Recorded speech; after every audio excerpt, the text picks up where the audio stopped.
ಸಾಮಾನ್ಯ ಬೆಳೆಗಳನ್ನು ಬೆಳೆದು ಕೈ ಸುಟ್ಟುಕೊಳ್ಳುತ್ತಿರುವ ಸಮಯದಲ್ಲಿ ಸೀಸನ್ ಹಣ್ಣು ಬೆಳೆದು ರೈತರಿಗೆ ಮಾದರಿಯಾದ ಬಸವರಾಜ್ ತಳವಾರ್ ಅವರ ವಿಶೇಷ ಸ್ಟೋರಿ ಇಲ್ಲಿದೆ. ವಿಜಯಪುರ ತಾಲೂಕಿನ ಕಗ್ಗೋಡ ಗ್ರಾಮದಲ್ಲಿ ವೃತ್ತಿಯಲ್ಲಿ ಛಾಯಾಗ್ರಾಹಕರು, ಪ್ರವೃತ್ತಿಯಲ್ಲಿ ಪ್ರಗತಿಪರ ರೈತರಾದ ಬಸವರಾಜ್ ತಳವಾರ್ ಅವರು ತಮ್ಮ ಹೊಲದಲ್ಲಿ ಅತ್ಯಂತ ಕಡಿಮೆ ಖರ್ಚಿನಲ್ಲಿ ಉತ್ತಮವಾದಂತಹ ಕಲ್ಲಂಗಡಿಯ ಬೆಳೆಯನ್ನು ಬೆಳೆದು ರೈತರಿಗೆ ಮಾದರಿಯಾಗಿದ್ದಾರೆ. ಕಲ್ಲಂಗಡಿ ಬೆಳೆಯುವ ಅತ್ಯುತ್ತಮ ಬಂದದ್ದರಿಂದ ಇಂದು ಶಾಲಿನಿ ನರ್ಸರಿಯವರ ಸಂಯುಕ್ತ ಆಶ್ರಯದಲ್ಲಿ ಕಲ್ಲಂಗಡಿ ಬೆಳೆಯ ಕ್ಷೇತ್ರೋತ್ಸವ ಕಾರ್ಯಕ್ರಮವನ್ನು ಏರ್ಪಾಟು ಮಾಡಿದರು. ಈ ಸಂದರ್ಭದಲ್ಲಿ ಶರಣಬಸಪ್ಪ ಗಂಗೆಶೆಟ್ಟಿ ಮಾತನಾಡಿ, ಈ ಜಗತ್ತಿನಲ್ಲಿ ರೈತರಷ್ಟು ಒಳ್ಳೆಯವರು, ಪ್ರಾಮಾಣಿಕತೆಯಿಂದ ಇರುವವರು ಬೇರೆ ಯಾರೂ ಇರುವುದಿಲ್ಲ ಎಂದು ಸಾಂದರ್ಭಿಕ ಮಾತುಗಳೊಂದಿಗೆ ವಿವರಿಸಿದರು. ಜೊತೆಗೆ ಬಸವರಾಜ್ ತಳವಾರ್ ಬೆಳೆದಿರುವ ಮಾದರಿಯನ್ನು ಅನುಸರಿಸಬೇಕು, ರೈತರು ಖಂಡಿತ ಆರ್ಥಿಕ ಅಭಿವೃದ್ಧಿ ಹೊಂದಿರುತ್ತಾರೆ ಎಂದು ತಿಳಿಸಿದರು.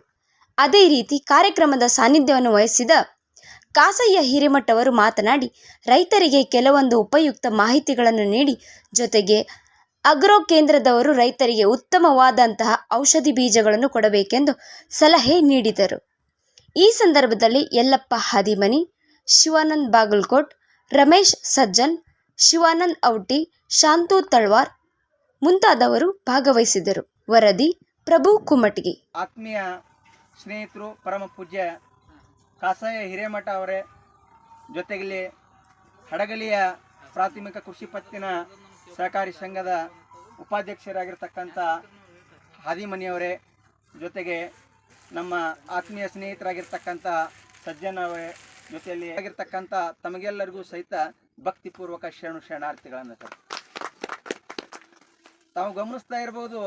ಇತ್ತೀಚಿನ ದಿನಗಳಲ್ಲಿ ರೈತರು ಕೃಷಿ ಕಡೆ ಭಾಳ ಒಲವು ತೋರ್ತಕ್ಕಂಥದ್ದು ಭಾಳ ಒಂದು ಸಂತಸದ ವಿಷಯ. ಯಾಕಪ್ಪ ಅಂತಂದ್ರೆ ಹಿಂದಿನ ಕಾಲದಲ್ಲಿ ಸ್ವಲ್ಪ ರೈತರಿಗೆ ಸಲಕರಣೆಗಳಾಗಿರ್ಬೋದು, ಮಾಹಿತಿಗಳ ಕೊರತೆ ಆಗಿರ್ಬೋದು, ಭಾಳ ತೊಂದರೆ ಇತ್ತು. ಇತ್ತೀಚಿನ ದಿನಗಳಲ್ಲಿ ಏನಾಗ್ಲತ್ತದಪ್ಪ ಅಂತಂದ್ರೆ ಕೆಲವು ರೈತರು ಕೆಲವು ತರಬೇತಿಗಳನ್ನು ಆಗಿರ್ಬೋದು, ಕೆಲವು ಈ ಹೊಸ ತಳಿ ಮುಖಾಂತರ ಹೆಚ್ಚಿನ ಒಂದು ಇಳುವರಿಯನ್ನು ಪಡೆಯುವ ಮುಖಾಂತರ ಒಂದು ಅಭಿವೃದ್ಧಿ ಪಥದಲ್ಲಿ ಸಾಗ್ತಾ ಇದ್ದಾರೆ. ಇವತ್ತು ನೀವು ತಾವೆಲ್ಲ ಗಮನಿಸ್ತಿರ್ಬೋದು, ಈ ಸಮಾಜದಲ್ಲಿ ಅತ್ಯಂತ ಶ್ರಮಿಕ ವರ್ಗ ಅಂದರೆ ಅದು ರೈತ ವರ್ಗ. ಈ ರೈತ ವರ್ಗವನ್ನು ಕುರಿತು 12ನೇ ಶತಮಾನದಲ್ಲಿ ಬಸವಣ್ಣವ್ರು ಹೇಳ್ತಾರೆ, ಈ ರೈತರು ಎಷ್ಟು ಮುಗ್ಧರು ಇರ್ತಾರೆ ಅಂತಕ್ಕಂಥದ್ದನ್ನು. ಯಾವ ರೀತಿ ಮುಗ್ಧರು ಇರ್ತಾರೆ? ಭಾಳ ಮುಗ್ಧರು. ಯಾರಿಗೆ ಮೋಸ ಮಾಡದೇ ಇರತಕ್ಕಂಥ ವ್ಯಕ್ತಿಗಳು ಈ ಭೂಮಿ ಮೇಲೆ ಯಾರಾದರೂ ಇದ್ರೆ ಅದು ರೈತರು ಮಾತ್ರ. ಇವತ್ತು ವ್ಯಾಪಾರಿಗಳಾಗಿರ್ಬೋದು, ರಾಜಕಾರಣಿಗಳಾಗಿರ್ಬೋದು, ಮತ್ತೊಬ್ಬರಾಗಿರ್ಬೋದು, ಎಲ್ಲರಿಗಿಂತಲೂ ಶ್ರೇಷ್ಠ ಪ್ರಾಮಾಣಿಕರ ಯಾರಪ್ಪ ಅಂತಂದ್ರೆ ರೈತರು. ನಿಮ್ಗೆ ಹೇಳ್ಬೇಕಪ್ಪ, ಇದಕ್ಕೊಂದು ಉದಾಹರಣೆ ಹೇಳಕ್ಕೆ ಬಯಸ್ತಾ ಇದ್ದೀನಿ ನಿಮಗೆ. ಒಬ್ಬವ ಬಹಳ ಅತ್ಯುತ್ತಮ ಪ್ರಾಮಾಣಿಕ ರೈತ ಇದ್ದ. ಜೊತೆಯಲ್ಲಿ ತನ್ನ ರೈತಾಪಿ ಜೊತೆನೇ ಈ ಹೈನುಗಾರಿಕೆಯನ್ನು ಸಹಿತ ಸ್ವಲ್ಪ ಮಾಡ್ಕೊಂಡಿದ್ದ. ಒಂದು 2 ಎಮ್ಮೆ, 2 ಆಕಳ, ಈ ರೀತಿ ಒಂದು ಜೀವನವನ್ನು ಸಾಗಿಸ್ತಾ ಇದ್ದ. ಬಂದಿರತಕ್ಕಂಥ ಹಾಲುಗಳನ್ನು ವ್ಯಾಪಾರ ಮಾಡ್ತಿದ್ದ. ಜೊತೆಯಲ್ಲಿ ಬೆಣ್ಣೆ, ತುಪ್ಪ ಎಲ್ಲನೂ ಸಹಿತ ವ್ಯಾಪಾರ ಮಾಡ್ತಾ ಇದ್ದ. ಒಬ್ಬ ಸೇಡ್ಜಿ ಕಿರಾಣಿ ಅಂಗಡಿ ಹಾಕಿದ್ದಾರೆ. ಆ ಕಿರಾಣಿ ಅಂಗಡಿಗೂ ಸಹಿತ ಈ ವ್ಯಕ್ತಿ ಪ್ರತಿ ವಾರಕ್ಕೊಮ್ಮೆ, 15 ದಿನಕ್ಕೊಮ್ಮೆ ಒಂದೊಂದು ಕೆಜಿ ತುಪ್ಪ ಕೊಡ್ತಿದ್ದ. ಅದೇ ಸೇಡ್ಜಿ ಹತ್ರ ಇವ ಏನು ಮಾಡ್ತಿದ್ದ? ಮನೆಗೆ ಸಾಮಾನು ತರ್ತಿದ್ದ. ಏನು ಅಕ್ಕಿ, ಬೇಳೆ, ತನಗೇನು ಅನ್ನಿಸ್ತದ, ತನಗೆ ಎಷ್ಟು ಬರ್ತದ ಅಷ್ಟು ತರ್ತಿದ್ದ. ಪ್ರತಿದಿನನೂ ಒಂದೊಂದು ಕೆಜಿ ಅಕ್ಕಿ ಒಯ್ತಿದ್ದ. ಯಾಕಪ್ಪ ಅಂತಂದ್ರೆ ಸಣ್ಣ ಕುಟುಂಬ, ಬಡತನ ಕುಟುಂಬ, ಒಂದೇ ಸಲ ಒಂದೊಂದು ಕಟ್ಟ ಒಯ್ಲಕ್ಕೆ ಆಗ್ತಿರಂಗಿಲ್ಲ. ಒಂದೊಂದು ಕೆಜಿ ಅಕ್ಕಿ ಒಯ್ತಿದ್ದ. ಆ ಒಂದೊಂದು ಕೆಜಿ ಬಂದು ತುಪ್ಪ ಈ ಸೇಡ್ಜಿ ಕೊಡ್ತಿದ್ದ. ಕ್ರಮೇಣ ಅವನು ನೋಡ್ತಿದ್ದಿಲ್ಲ ಎಷ್ಟೈತೆ ಅಂತ ಸೇಡ್ಜಿನೂ, ಇವನು ಎಷ್ಟೈತೆ ಅಂತ ರೈತನು. ಒಂದು ಪರಸ್ಪರ ನಂಬಿಕೆಯಲ್ಲಿ ಇದು ಸಾಗ್ತಾ ಇತ್ತು. ಒಂದು ದಿನ ಸೇಡ್ಜಿಗೆ ಡೌಟ್ ಬತ್ತು, ಯಾಕೋ ತುಪ್ಪ ಕಡಿಮೆ ಕಾಣ್ಲಾಗ್ತದಲ್ಲ, ಒಂದು ಸ್ವಲ್ಪ ಕಾಟ ಮಾಡಿದ್ರೆ ಆಯಿತು. ಕಾಟ ಮಾಡ್ಲಿಕ್ಕಾಗಿ ಒಂದು 200 ಗ್ರಾಮ ಕಡಿಮೆ ಬತ್ತರಪ್ಪ ತುಪ್ಪ. 200 ಗ್ರಾಮ್ ಕಡಿಮೆ ಬಂದ ತಕ್ಷಣ ರೈತನ ಮೇಲೆ ಭಾಳ ಕೋಪ ಬಂದುಬಿಡ್ತು ಸೇಡ್ಜಿಗೆ. ಎಷ್ಟು ವಿಶ್ವಾಸ ಇಟ್ಟು ನಂಬಿದ್ಯಪ್ಪ ನೀನಂದ್ರೆ, ರೈತ ಅಂದ್ರೆ ಇವತ್ತಿನ ದಿವಸ ಈ ಜಗತ್ತಿನಲ್ಲಿ ಅತ್ಯಂತ ಶ್ರೇಷ್ಠ ವ್ಯಕ್ತಿ ಅಂತ ನಾ ತಿಳಿದಿದ್ದೆ, ನೀ ಮೋಸಗಾರದಿ ಅಂತೇಳಿ ಅವನು ಕರೆದು ಬೈಲಕ್ಕೆ ಚಾಲೂ ಮಾಡ್ದ. ಅವಾಗ ಆ ರೈತ ಹೇಳ್ತಾನೆ, ನೋಡ್ರಿ ನಮ್ಮ ಮನ್ಯಾಗಂತೂ ತಕಡಿ ಇಲ್ಲ, ನಮ್ಮ ಮನ್ಯಾಗ ತಕಡಿ ಇಲ್ಲ ಅಂದ್ರೆ ಇದನ್ನ ಹೆಂಗೆ ಮಾಪ್ ಮಾಡ್ಕೊಂಡು ಬಂದಿದ್ದಿ? ನೀವೇನು ದಿನ 1 kg ಅಕ್ಕಿ ಕೊಡ್ತಿದ್ರಲ್ಲ ಅದರ ಪ್ರಮಾಣ ಮೇಲೆ ಇದನ್ನು ತಂದಿನಿ ನಾನು. ದಿನ 1 kg ಏನು ಅಕ್ಕಿ ಕೊಡ್ತಿದ್ರಲ್ಲ ಅದು ಎಷ್ಟು ಪ್ರಮಾಣ ಐತಿ ಅಷ್ಟ ಪ್ರಮಾಣ ನಾನು ನಿಮಗೆ ತುಪ್ಪ ತಂದು ಕೊಡ್ತೀನಿ. ಇದರ ತಾತ್ಪರ್ಯ ಎಷ್ಟೇ, ಆ ವ್ಯಾಪಾರಿ 1 kg ಅಕ್ಕಿನೂ ಸಹಿತ 200 ಗ್ರಾಮ್ ಕಡಿಮೆ ಕೊಟ್ಟಿದ್ದ ಈ ರೈತ. ಆ ಪ್ರಮಾಣದಲ್ಲಿ ತಂದು ತುಪ್ಪ ಕೊಟ್ಟಿದ್ದವ ರೈತ. ಅದಕ್ಕೆ ಇದರ ತಾತ್ಪರ್ಯ ಎಷ್ಟೇ, ರೈತರು ಯಾವತ್ತೂ ಮೋಸಗಾರರು ಇರಂಗಿಲ್ಲ. ರೈತನ ಕುರಿತು ಬಸವಣ್ಣವರು ಒಂದು ಮಾತು ಹೇಳ್ತಾರೆ, ಎಷ್ಟು ಶ್ರೇಷ್ಠತೆಯಿಂದ ರೈತರ ಬಗ್ಗೆ ಹೇಳ್ತಾರಂದ್ರೆ, ಕೃಷಿ ಕೃತ್ಯ ಕಾಯಕ ಮಾಡುವ ಸದ್ಭಕ್ತನ ಪಾದವ ತೋರಿಸಯ್ಯ. ಕೃಷಿ ಕೃತ್ಯ ಕಾಯಕ ಮಾಡುವ ಸದ್ಭಕ್ತನ ಪಾದವ ತೋರಿಸಯ್ಯ. ಯಾಕಪ್ಪ ಅಂತಂದ್ರ ಆತನ ತನು ಶುದ್ಧ, ಆತನ ಮನಶುದ್ಧ. ಆತನ ಮನೆಯಲ್ಲಿ ಹೊಕ್ಕು ಲಿಂಗಾರ್ಚನೆ ಮಾಡಿದಂತ ಗುರುವಿನ ಜನ್ಮ ಪಾವನ ನೋಡ ಕೂಡಲ ಸಂಗಮನಾಥ ಅಂತಾರೆ. ಅಂತ ರೈತರು ಇವತ್ತಿನ ದಿವಸ ಈ ಶಾಲನಿ ನರ್ಸರಿ ಅಂತಕ್ಕಂಥ ಒಂದು ನರ್ಸರಿಯಲ್ಲಿ ಒಂದು ಉತ್ತಮ ಬೀಜಗಳನ್ನು ತಂದು ನಮ್ಮ ಬಸವರಾಜ್ ಅವರು ಕೊಟ್ಟಿರ್ತಕ್ಕಂಥ ಮಾಹಿತಿಗಳನ್ನು ಆಧರಿಸಿ ಒಂದು ಫಲವತ್ತಾದ ಭೂಮಿಯಲ್ಲಿ ಒಂದು ಒಳ್ಳೆಯ ಬೆಳೆಯನ್ನು ಬೆಳೆದು ಅಭಿವೃದ್ಧಿಯಾಗುವ ನಿಟ್ಟಿನಲ್ಲಿ ಇವತ್ತಿನ ದಿವಸ ಅವರು ಸಾಗ್ತಾ ಇದ್ದಾರೆ. ಆ ಒಂದು ದಿಶೆಯಲ್ಲಿ ನಾವು ಸಹಿತ ಬರೀ ಅವ್ರು ಒಬ್ಬರ ಬೆಳೆದಲ್ಲ, ಇವತ್ತಿನ ದಿವಸ ಅವ್ರು ಬಂದಿರತಕ್ಕಂಥವ್ರು ನಾವೆಲ್ಲರೂ ಅವ್ರು ಯಾವ ರೀತಿ ಬೆಳೆದಾರ, ಎಲ್ಲಿ ಆ ಒಂದು ನರ್ಸರಿಯಲ್ಲಿ ಬೀಜಗಳನ್ನು ತಂದಾರ, ಅಗಿಗಳನ್ನು ತಂದಾರ, ಜೊತೆಯಲ್ಲಿ ಆ ಔಷಧಿ ಸಿಂಪರಣೆಗಳನ್ನು ಎಲ್ಲಿ ತಂದಾರ, ಯಾವ ಸಮಯಕ್ಕೆ ಯಾವ ಔಷಧಿಯನ್ನು ಹೊಡಿಬೇಕು ಅಂತಕ್ಕಂಥ ಏನು ಸಂಪೂರ್ಣ ಮಾಹಿತಿಯನ್ನು ಬಸವರಾಜ್ ಅವರು ತೊಗೊಂಡಿದ್ದಾರೆ. ಆ ಮಾಹಿತಿಯನ್ನು ನಾವೆಲ್ಲರೂ ತೊಗೊಂಡು ಇವತ್ತಿನ ದಿವಸ ಆ ಒಂದು ದಿಶೆಯಲ್ಲಿ ಸಾಗದೀವಿಯಪ್ಪ ಅಂತಂದ್ರೆ ಅವ್ರ ಜೊತೆ ನಾವು ಅಭಿವೃದ್ಧಿ ಆಗ್ತೀವಿ. ಜೊತೆಯಲ್ಲಿ ಈ ಒಂದು ಶಾಲನಿ ನರ್ಸರಿಯವರು ಸಹಿತ ಅಭಿವೃದ್ಧಿ ಆಗ್ತಾರೆ. ಜೊತೆಯಲ್ಲಿ ಈ ಒಂದು ನೀವೆಲ್ಲರೂ ಅಭಿವೃದ್ಧಿ ಆಗೋದು ಅಷ್ಟೇ ಅಲ್ಲ, ಈ ರೀತಿ ಹೋಗೋದ್ರಿಂದ ನಮ್ಮ ಸಮಾಜ, ನಮ್ಮ ರಾಜ್ಯ ಪ್ರತಿಯೊಂದು ಅಭಿವೃದ್ಧಿ ಆಗೋ ನಿಟ್ಟಿನಲ್ಲಿ ಸಾಗ್ತದೆ ಅಂತಕ್ಕಂಥ ಮಾತನ್ನು ಈ ಸಂದರ್ಭದಲ್ಲಿ ತಿಳಿಸಿ ಇಲ್ಲಿವರೆಗೆ ಕರೆಸಿ ಒಂದು ಗೌರವಿಸಿ ಒಂದು ಮಾತನಾಡಲು ಅವಕಾಶ ಮಾಡಿಕೊಟ್ಟಿರ್ತಕ್ಕಂಥ ಎಲ್ಲರಿಗೂ ನಮಸ್ಕಾರ. ಇವತ್ತು ನಾವು ವಿಜಾಪುರ ತಾಲೂಕು ಕಗ್ಗೋಡು ಗ್ರಾಮದಲ್ಲಿ ಹೆಕ್ಟರ್ 25 ಅಂತ ಪೆಡಿಗ್ರಿ ಸೀಡ್ಸ್ ಅವ್ರ ಹೆಕ್ಟರ್ 25 ಕ್ಷೇತ್ರೋತ್ಸವದಲ್ಲಿದ್ದೀವಿ. ಇದನ್ನು ನಮ್ಮ ಬಸವರಾಜ್ ತಳವಾರ್ ರೈತರು ಮಾಡಿದ್ದಾರೆ. 2 ಎಕರೆ ಒಳಗೆ ಅತ್ಯುತ್ತಮವಾದಂಥ ಬೆಳೆ ಬಂದಿದೆ. ಒಂದೊಂದು kg ಕಲ್ಲಂಗಡಿ ಸರಾಸರಿ 5 ರಿಂದ 6 kgವರೆಗೂ ಇದೆ. ಅತಿ ಹೆಚ್ಚಾಗಿ 8-9 kg ಕಾಯಿಗಳು ಕೂಡ ಇದ್ದಾವೆ. ಇಂಥ ದಿನಮಾನದೊಳಗೆ ಅಂದರೆ ಈ ವರ್ಷ ಕಲ್ಲಂಗಡಿ ಬೆಳೆಗೆ ಅಂಥ ಉತ್ತಮವಾದಂಥ ವಾತಾವರಣ ಇಲ್ದಲೇ ಇರೋಂಥ ಇದರೊಳಗೆ ಕೂಡ ಅತಿ ಹೆಚ್ಚು ಇಳುವರಿ ಮತ್ತು ಕಡಿಮೆ ರೋಗ ರುಜಿನ ಇದ್ದು ಒಳ್ಳೆಯ ಇಳುವರಿ ಪಡೆದಿದ್ದಾರೆ. ಪೆಡಿಗ್ರಿ ಸೀಡ್ಸ್ ತುಮಕೂರಲ್ಲಿ ರಿಜಿಸ್ಟರ್ಡ್ ಇದೆ. ಇದು ರಿಸರ್ಚ್ ಬೇಸ್ಡ್ ಕಂಪ್ನಿ. ನಮ್ಮದು 3-4 ರಿಸರ್ಚ್ ಸೆಂಟರ್ಸ್ ಇದ್ದಾವೆ. ನಮ್ಮಲ್ಲಿ ಮೆಣಸಿನಕಾಯಿ ಇದರೊಳಗೆ ಖುಷಿ ಅಂತ ಕಡ್ಡಿ ಬ್ಯಾಡಗಿ, ವೈಭವ್ ಅಂತ ವೆರೈಟಿ ಇದೆ. ಅದುವೇ ಅತಿ ಉತ್ತಮವಾದಂಥ ಕಲ್ಲರು ಮತ್ತು ಇಳುವರಿ ಎಲ್ಲ ಬರುತ್ತೆ. ಭಾಗ್ಯ ಅಂತ ಕ್ಯಾಪ್ಸಿಕಮ್ ಬೆಳೆ ಇದೆ. ಪಾರ್ವತಿ ಮತ್ತು ದುರ್ಗಾ ಅಂತ ಚೆಂಡು ಹೂವಿನ ಇದೆ. ಮತ್ತು ಎಲ್ಲ ರೀತಿಯಾದಂಥ ಒಂದು ತರಕಾರಿ ಬೆಳೆಗಳ ಬೀಜ ಸಿಗುತ್ತೆ ನಮ್ಮಲ್ಲಿ. ಅದು ಒಳ್ಳೆ ರೋಗ ರುಜಿನ ಕಂಟ್ರೋಲ್ ಮಾಡೋ ಅಂಥದ್ದು, ತಡೆಯೋ ಅಂಥದ್ದು ಮತ್ತು ಒಳ್ಳೆ ಇಳುವರಿ ಕೊಡೋವಂಥ ಎಲ್ಲ ಇದಿದೆ. ಸ್ವೀಟ್ ಕಾರ್ನ್ ಇದೆ, ಟೊಮೊಟೊ ಇದೆ. ಬಸವ ಮತ್ತು ಋಷಭ ಅಂತ ಹೆಸರಿಟ್ಟಿದ್ದೀವಿ. ಅಣ್ಣ ಬಸವಣ್ಣವ್ರ ಹೆಸರು ಮೇಲೆ ಇಟ್ಟಿದ್ದೀವಿ. ಅದುವೇ ಒಳ್ಳೆ ಇಳುವರಿ ಮತ್ತು ಬೇಸಿಗೆ ಇದನ್ನು ತಡೆಯೋಂಥ ಶಕ್ತಿ ಇದೆ. ಇವೆಲ್ಲ ಮುಂದೆ ರೈತರುಗಳು ಬೆಳೆದು ಉತ್ತಮವಾದಂಥ ಲಾಭ ಪಡಿಬೇಕು ಮತ್ತು ಇಳುವರಿ ಪಡಿಬೇಕು ಅಂತ ನಾವು ಆಶಿಸ್ತೀವಿ. ನಮಸ್ಕಾರ.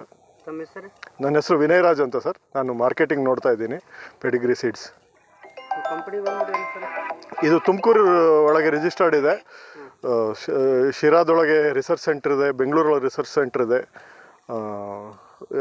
ಇದು ಕಲ್ಲಂಗಡಿ ಮತ್ತು ಮೆಣಸಿನ ಬೀಜಗಳನ್ನೆಲ್ಲ ನರ್ಸರಿಗಳಿಗೆ ಅಷ್ಟೇ ಕೊಡ್ತೀರಾ, ರೈತರಿಗೆ ಕೊಡ್ತೀರಾ? ನರ್ಸರಿಯವರು ಮತ್ತು ಅಂಗಡಿಗಳಿಗೆ ಕೊಡ್ತೀವಿ ಸರ್. ರೈತರಿಗೆ ಜನರಲ್ ಆಗಿ ರೈತರ ಕಡೆ ಕೊಡೋಕ್ಕಾಗಲ್ಲ. ಆದಷ್ಟು ನರ್ಸರಿಯವ್ರಿಗೆ ಮೇಯ್ನ್ ನಾವು ಕೊಡ್ತೀವಿ ಸರ್.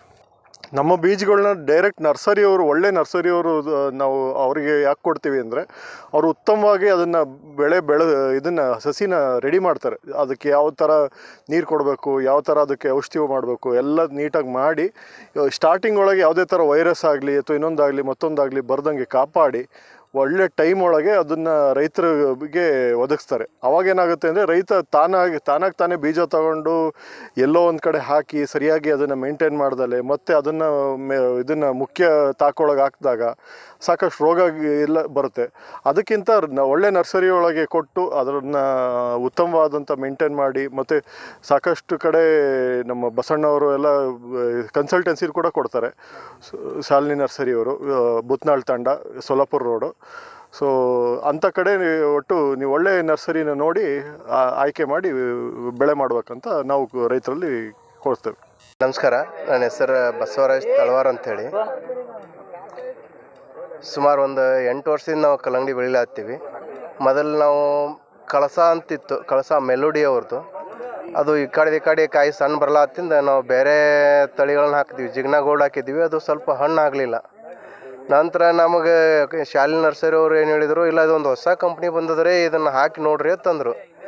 ನಾವು ಹೊಸದು ಹಾಕೋದು ಬೇಡ್ರಿ, ಜಾಸ್ತಿ ಖರ್ಚು ಮಾಡೋದಿರ್ತದೆ, ಮತ್ತು ಅದು ನಮಗಂತೂ ಅದ್ರ ಮ್ಯಾಗ ವಿಶ್ವಾಸ ಇಲ್ಲ. ನಿಮ್ಮ ಮೇಲೆ ವಿಶ್ವಾಸ ಅದ, ಮತ್ತು ನೀವು ಹ್ಞೂ ಅಂದ್ರೆ ಹಾಕ್ತೀವಿ ಅಂತಂದ್ವಿ. ನೀವು ಮಾಡಿರಿ, ನನ್ನ ಮ್ಯಾಗ ವಿಶ್ವಾಸ ಇಟ್ಟು ಚಲೋ ಬರ್ತದೆ ಅಂದ್ರೆ ಅವರು. ಅವಾಗ ನಾವು ಅವ್ರ ಮೇಲೆ ವಿಶ್ವಾಸ ಇಟ್ಟು ಮಾಡಿದ್ವಿ. ವಾತಾವರಣ ಕೈ ಕೊಟ್ಟರು, ಬೆಳೆ ಏನು ಕೈ ಕೊಟ್ಟಿಲ್ಲ, ಹೆಚ್ಚು ಕಡಿಮೆ ಬೆಳೆ ಚಲೋ ಬಂದದ್ರಿ. ಹಿಂಗಾಗಿ ನಾವು ಬೇರೆ ರೈತರಿಗೆ ಈಗ ಹೇಳೋದಾದ್ರೂ ಇದನ್ನು ಮಾಡಿರಿ, ಇದು ಚಲೋ ಅದ ಇದು ಅಂತ ಹೇಳ್ತೀವಿ ಅಷ್ಟೇ. ಚಲೋ ಅದ, ಒಳ್ಳೆ ತಳಿ ಅದ, ಸೈಜ್ ಒಂದು 6 to 7 kg ಅದ, ಚಲೋ ಅದ. ಈಗ ಕಂಪ್ನಿ ಪೆಡಿಗೇರ್ ಅಂತ ಬರ್ತೈತೆ, ಪೆಡಿಗೇರ್ ಹೆಕ್ಟರ್ 25 ಅದು. ಈಗ ಒಂದು 2 ಎಕರೆ ಬೆಳೆದೀನಿ ರೀ. ಈಗ ಒಂದು 40 ಟನ್ ಎವರೇಜ್ ಬರ್ಬೋದು. ಒಂದು ಹತ್ರ ಒಂದು 11 ರೂಪಾಯಿಗೆ ವ್ಯಾಪಾರ ಆಗ್ಯದ. 4 ಲಕ್ಷ ಹೆಚ್ಚಕಮ್ಮ ಒಂದು ಆದಾಯ ಬರುವಂತ ಒಂದು ನಿರೀಕ್ಷೆ ಅದ. 1 ಲಕ್ಷ ರೂಪಾಯಿ ಖರ್ಚಿಗೆ ಬಂದದ. ಒಂದು 4 ಲಕ್ಷ ನಿರೀಕ್ಷೆ ಒಳಗೆ ಅದ ರೀ. ನೋಡ್ಬೇಕು ಮುಂದೆ ಇವೆಲ್ಲ ಗಾಡಿ ತುಂಬಿದ ಮೇಲೆ ಕಾಟ ಆದ್ಮೇಲೆ ಗೊತ್ತಾಕತ್ರಿ. ನೋಡ್ರಿ, ಬೆಳೆ ಬಗ್ಗೆ ಮೊದಲನೇದಾಗಿ ರೈತರು ಏನು ಮಾಡ್ಬೇಕಂದ್ರೆ, ನಾವು ಯಾವುದೇ ಬೆಳೆ ಮಾಡಲಿ ಆ ಬೆಳೆ ಬಗ್ಗೆ ತಿಳ್ಕೊಂಡಿರ್ಬೇಕು. ಈ ಮೊದಲ ಹಂತದೊಳಗೆ ಯಾವ ಥರ ಇದಕ್ಕೆ ಕೀಟಗಳು ಕಾಡ್ತಾವೆ, ರೋಗ ಕಾಡ್ತಾವೆ ಅನ್ನೋದ್ರ ಬಗ್ಗೆ ಮಾಹಿತಿ ಇರಬೇಕು. 2ನೇ ಹಂತದೊಳಗೆ ಬೆಳೆಗಳಿಗೆ ಕಾಯಿ ಟೈಮ್ದಾಗ ಏನು ಸಮಸ್ಯೆಗಳು ಬರ್ತಾವೆ ಅನ್ನೋದ್ರ ಬಗ್ಗೆ ತಿಳ್ಕೊಂಡಿರ್ಬೇಕು. 3ನೇ ಹಂತದೊಳಗೆ ರೋಗಗಳ ಕಾಡ್ತಾವೆ, ಯಾವ ರೋಗ ಬರ್ತದೆ ಅನ್ನೋದ್ರ ಬಗ್ಗೆ ತಿಳ್ಕೊಬೇಕು. ಆ ರೋಗಗಳಿಗೆ ಸಂಬಂಧಿಸಿದಂತೆ ಔಷಧಿಗಳಿರ್ತಾವೆ.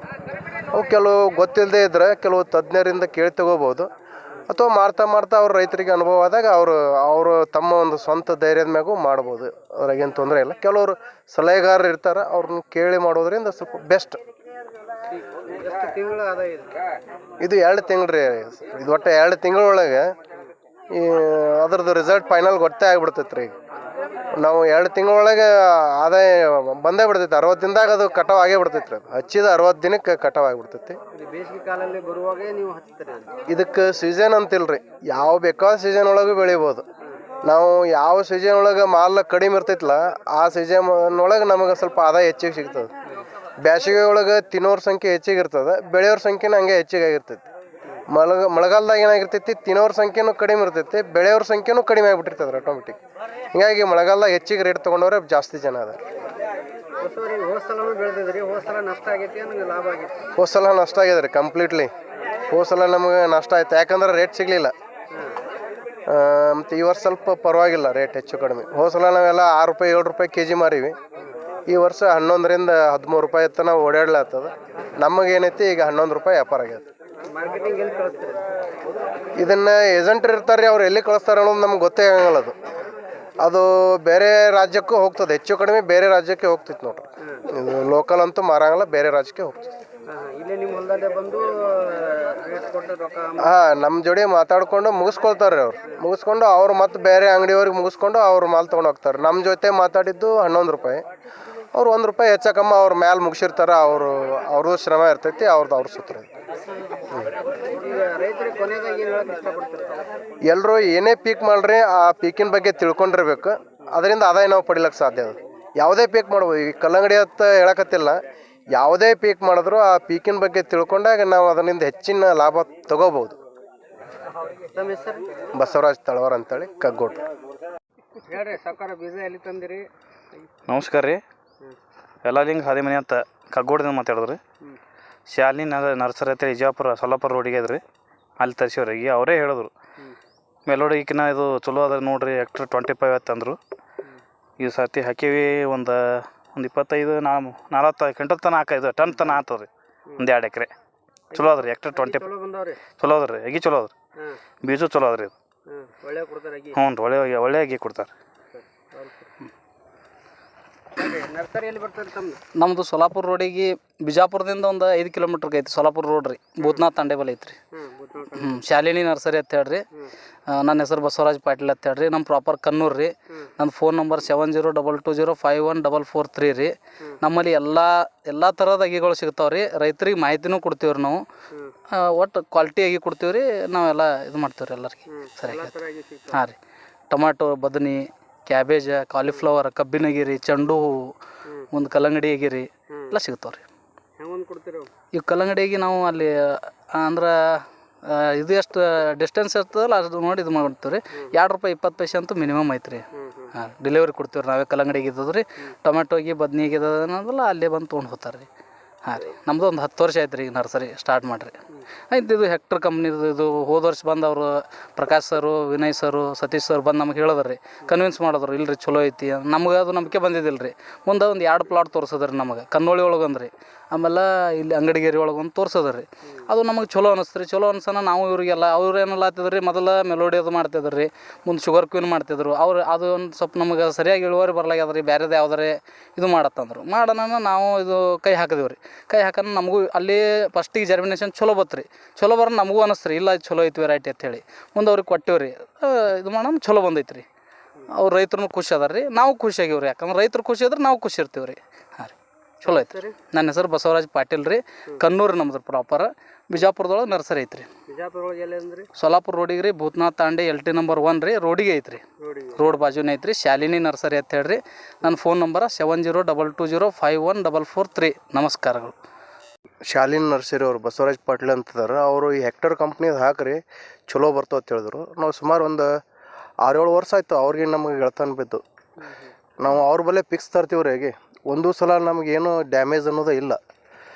ಹೀಗಾಗಿ ಒಳ್ಳೆ ಅಗಿ ಕೊಡ್ತಾರೆ. ಈ ಸಲ ಒಂದು ಹೊಸ ಕಂಪ್ನಿದು ಕೊಟ್ಟಾರೆ ನಮಗೆ, ಹೆಕ್ಟರ್ ಅಂತೇಳಿ. ಇದು ಚಲೋ ಅದ ರೀ. ಕಂಪ್ನಿ ಚಲೋ ಅದ ಮತ್ತು ಸೈಜು ಚಲೋ ಬರ್ತದೆ. ಬೇರೆ ಕಂಪ್ನಿಗೆ ಹೋಲ್ಸಿದ್ರೆ ಭಾಳ ಚಲೋ ಅದ ರೀ. ಈಗಿನ ವಾತಾವರಣಕ್ಕೆ ಒಳ್ಳೆ ಅಗಿ ಕೊಟ್ಟಾರೆ.